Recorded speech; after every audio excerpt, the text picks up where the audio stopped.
Welcome to リンヤマンチャンネル。はい、今日は京二さん UFC 復帰戦勝利おめでとうございます。なんすかあの強さ。なんすか本当にその辺のことをねちょっと深掘ってやっていきたいので、はい、お願いします。お願いします。試合前の映像を見て、はい、顔つき、表情だったり体つきとかを見て、はい、まずどういう試合前は印象を持たれてますか？試合前のその YouTube とか、はい、UFC ジャパンの方の SNS とか公開計量とかめちゃくちゃ調子良さそうで肌ツヤも良さそうで最高の準備してきたんだなっていうワクワクがありました。いろいろあって、夜中3時まで起きてこっちで応援してたんですけどまあちょいちょいバックステージとか入場の時はなんかいつもはこう跳ねてるんですけどこうゆっくりしてたんでなんか落ち着いてていつもと違うのかなと思ったりいやそんなんで京二さんが測れる人じゃないからなとか思ったりもういろんなこと考えながらそわそわして試合の方が始まって本当圧倒的な強さなんですけど宮山はもうどう見ない技術的な展開で言うと相手はやっぱ無理にプレッシャーかけるっていうよりも来たところにこうパンチ何発かすごいいいの序盤出してたりしながらズルーがやったようなちょっと合わせに行くみたいなことがあったんで結構相手もやっぱさすが集中力高くていい選手だなって思いながらでもその中でこう谷まで来るカーフだったり飛び込みのパンチだったり同じ軌道でお腹も効かして途中からはもう確信をしたんですよ。もう2の途中からこれいったわみたいな。でもなんかもう途中からあんま覚えてないですよ。もう一回こう感情きちゃって。そうなんです、はいまあ、私からするとカーフキックがかなり効いてたのかなって思ったんですけど、はい、そうですね。なんかどうだろう興奮しすぎてたのかわかんない。カーフもクリーンヒットしたのってあったかなっていうそんななんか朝倉海戦の時みたいにダチンみたいなのってよりなんか相手もこう当たりながらもこううまく受け切ってはないのかなっていう感じしたんでこの感じでどれぐらい蓄積してくんのかなと思ったんですけどでも想像以上にやばいってことですよ。だから相手もグランドゲームに引き込みたかったわけじゃないですか途中から。でも対処も速いし落ち着いてるしコントロールしきれずしかも近距離からあんだけの威力で殴れる人なかなかいないんでそこもすごい、驚いたと思いますね、僕は。圧勝だったっすね。ですよね。なんかあの技がどうとかじゃなくてもう堀口教授がすごいみたいな試合でした。堀さんも圧倒的な強さを見せてくれたんですけど次戦としてはどんな相手が考えられるのか宮山的にはどういうことが考えますか？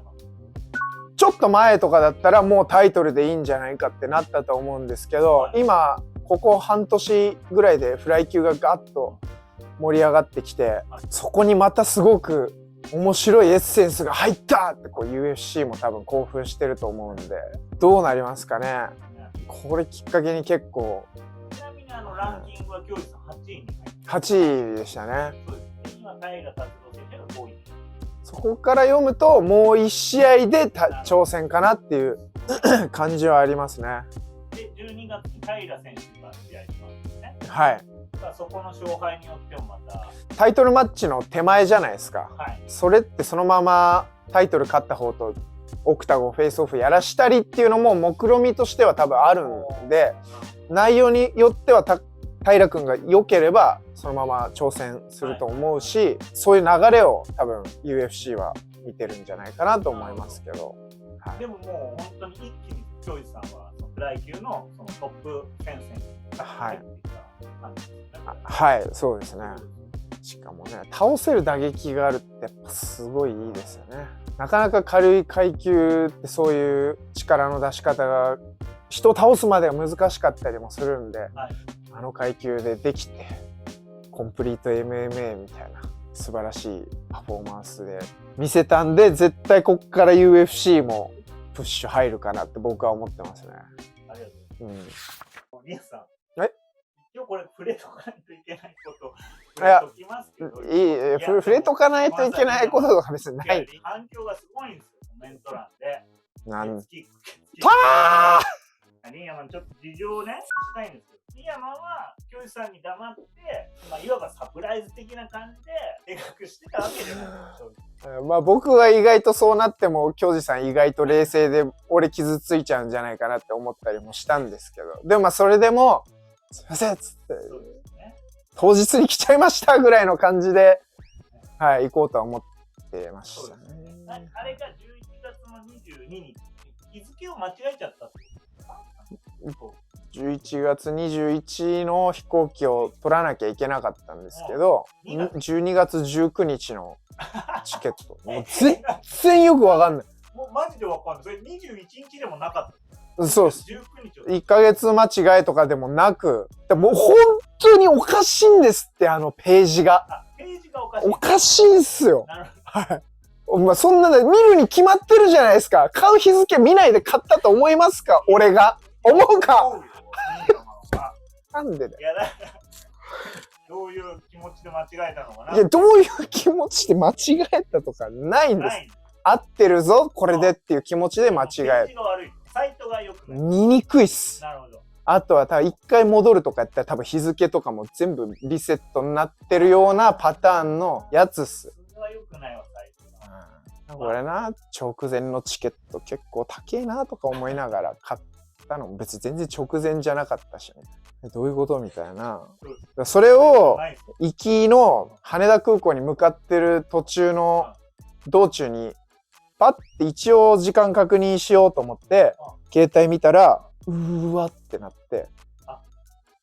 そういうことですか？もう当日でも空港に行ったんですか？そうですよ。だから当日だからケイちゃんとかとも動いたか飯食ったかなんかしてじゃあ行ってくるねーっつって荷物パッキングして向かってる途中に一応飛行機11時半だったよなと思って夜のねパッて見たら、まあ、そこは合ってるんですけどその上のなんか日付がはみたいな。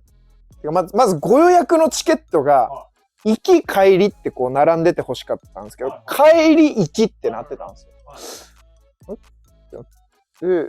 なんで行きが下にあるんだと思って見たら日付がそれでいやもうこれカウンターでだだこねようと思ってそれにしか俺には選択肢がないと思ってとりあえずカウンターに行ってだだこねました。間違えちゃってもうほんとバカですいません今日なんとか乗りたいっすみたいな。もう大事な先輩の一生に一回の舞台でこれ見に行かないといけないんですって言って、ちょっと待ってくださいみたいな感じで JAL の人もパーって慌てて今日のやつ満席ですみたいな。今日行かないとダメなんですよねみたいな。もしまあこういうチェックイン待ちの時にチェックインたまにされてこないお客様がいるのでそういうキャンセルとかもあるので、もしそれで一席空くこととかありましたら追加でお金買っていただく形になりますけどいいですかって言われたんで、もちろん買いますつって待ってたんですよ。ほんと登場が終わるぐらいの時に一人席空きましたみたいな来なかったですってなってシェーイってなったらビジネスで80万円ですって言われて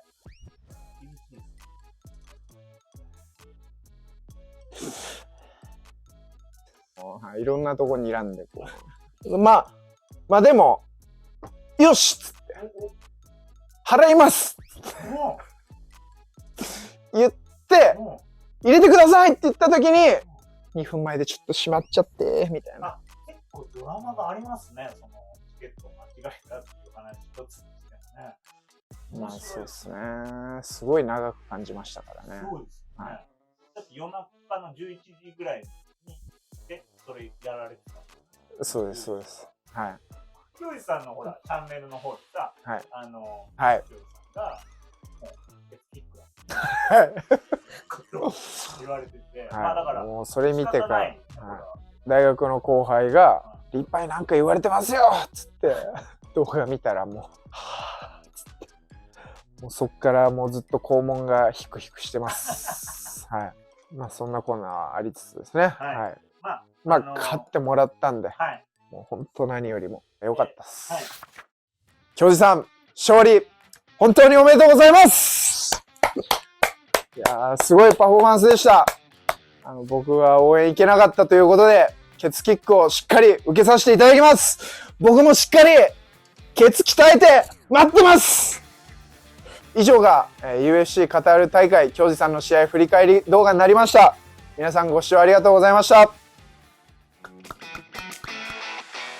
最後まで見てくださってありがとうございました。チャンネル登録といいねボタンよろしくお願いします。これはケツ鍛えるグッズですよ。知る人ぞ知る。これ以上の説明は僕からないです。そういえば連絡来て、イエン君来てもらえますかみたいな。ケツキック受けてもらいたいんで、みたいな。ケツキックの企画取るからよろしく、みたいな。